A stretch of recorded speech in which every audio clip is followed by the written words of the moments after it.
Because of this, children aren't learning.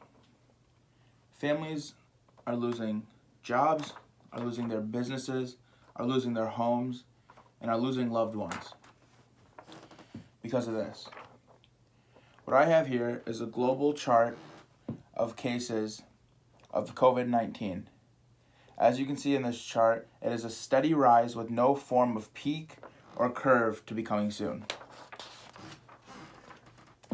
With cases reaching 59 million worldwide, according to the World COVID Tracker, this handling or mishandling of the coronavirus has caused a great divide across the country. If I were a world leader, I would take charge and find a unified way to handle this pandemic. My idea consists of 3 steps to accomplish this. We would create a focus group consisting of all doctors and officials, putting all the information we have on the table and attacking this head on.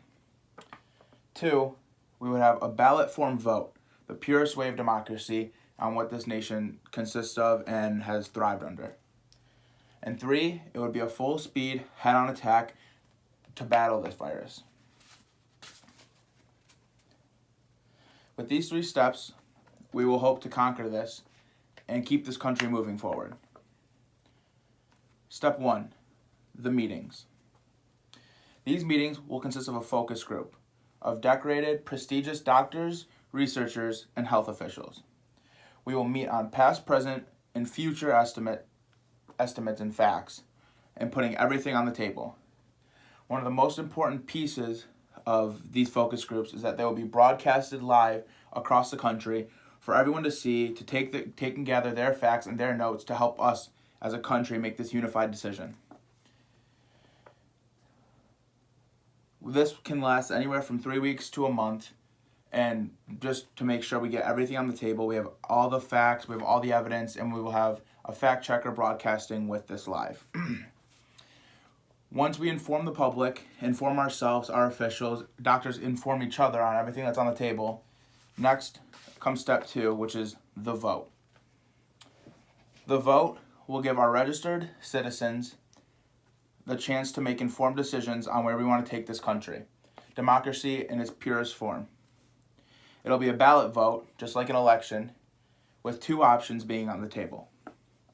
Option 1 is we could have a law-enforced 6-week quarantine subject to change that will be a full lockdown across the country to try to curb this disease.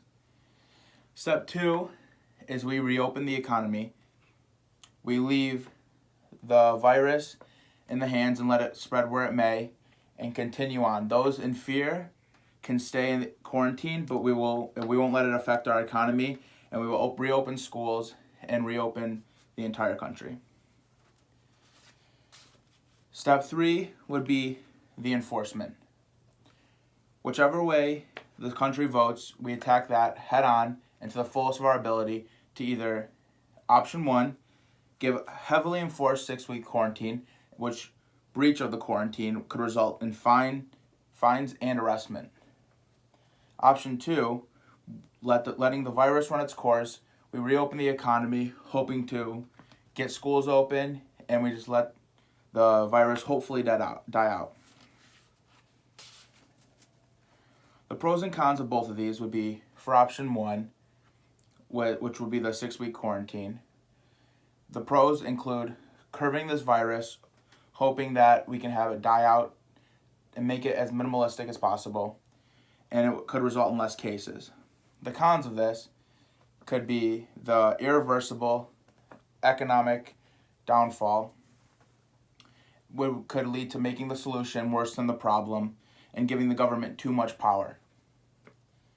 Option 2, which would be letting the virus run its course, reopening the economy. The pros could be high raise in the economy, keeping the government in check, letting those in fear and those very susceptible to the virus quarantine. And the cons could be more cases and really overpowering our medical staff.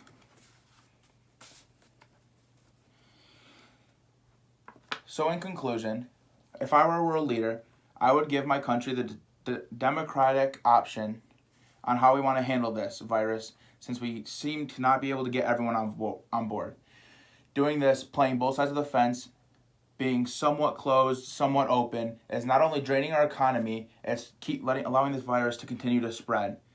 So it's either or. We allow our country to decide on whether we're either going to take this thing and we're going to kill it right at its source, or we're going to let it kill our economy. But playing both sides just simply won't work. So, in conclusion, maybe I run for president in 2036 and we can get this thing under control.